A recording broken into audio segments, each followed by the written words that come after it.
1/4-inch socket. Hook this right up to the oil pump drive shaft.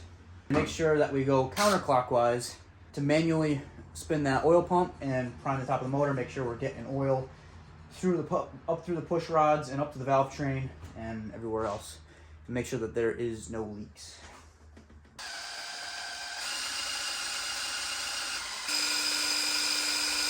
So I gotta crank the motor over to get the lifters all in different positions, so that way the oil can go past. Because we got oil going to some of the lifters, and some of them not yet. So we have to make sure that we change the position of the motor and make sure that all of the lifters are getting oil.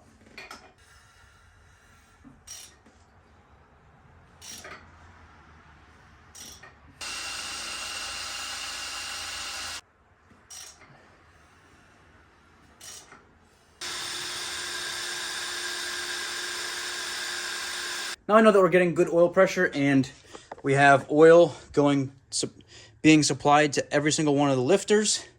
So now I'll be a little more confident when I go to fire this thing up for the first time, and I'll know that everything is at least coated with oil. I'm gonna slap the valve covers on, distributor set in, and the ignition set up.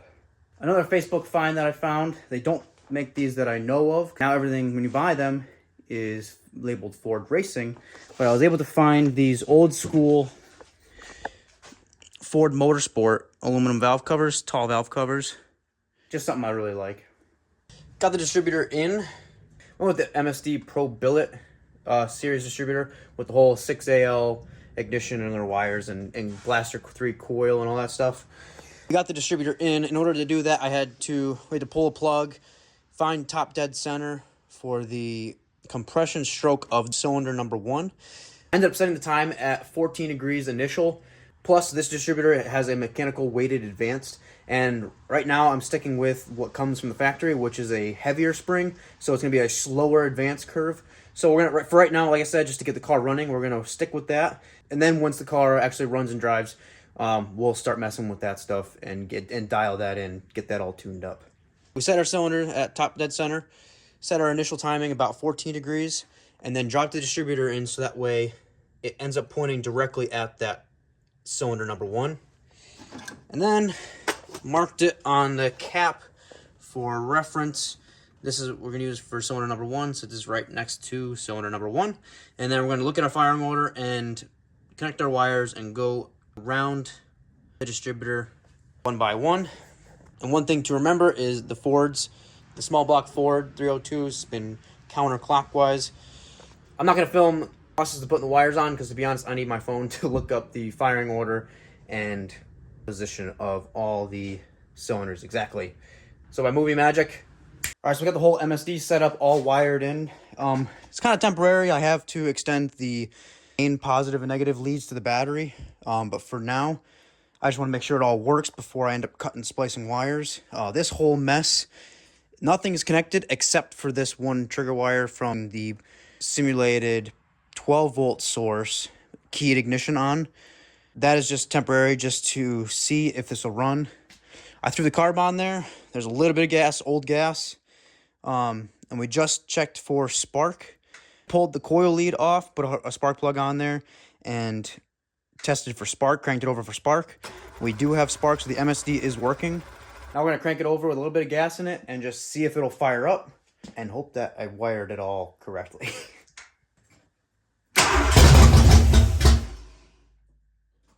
Wow. Fired right up. Wants to, at least.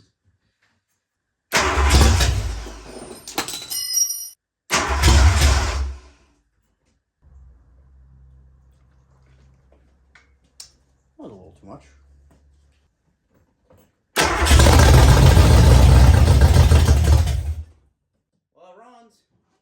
So I'm going to rig up a temporary fuel system with an electric pump and see if we can get it to somewhat idle. All right, take 2 with a little bit of gas in the bowls.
started the timing a little bit, and it definitely helped a lot. So at least I know it will idle. So now I'm going to continue to finalize the ignition wiring, put in the drive shaft, and all the other bells and whistles that make an engine happy.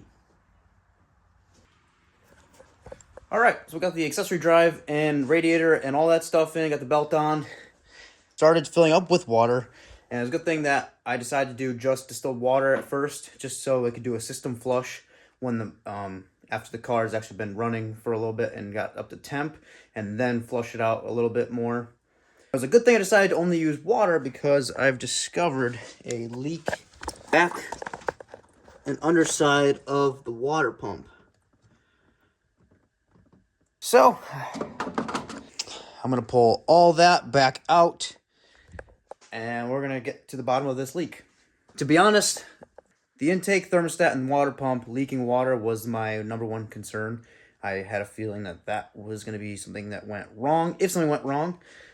So, yeah, we'll pull off all of what we just installed and see what the issue is.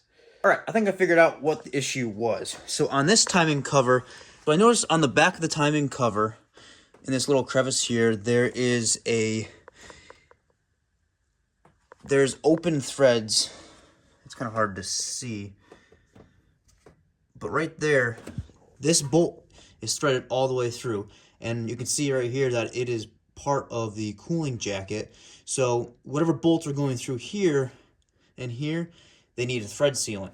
However, I got a newer style water pump, which is a new version of the same one that I pulled off new motor with that timing cover on it. I figured I got a new version of this one. Well, it turns out I think that one was wrong because the water pump that I pulled off the original motor looks like that. There are two different style water pumps, an older one and a newer one. Well, this older pump has the bolt holes here and here that are supposed to be going into that hole and that hole with that thread sealant.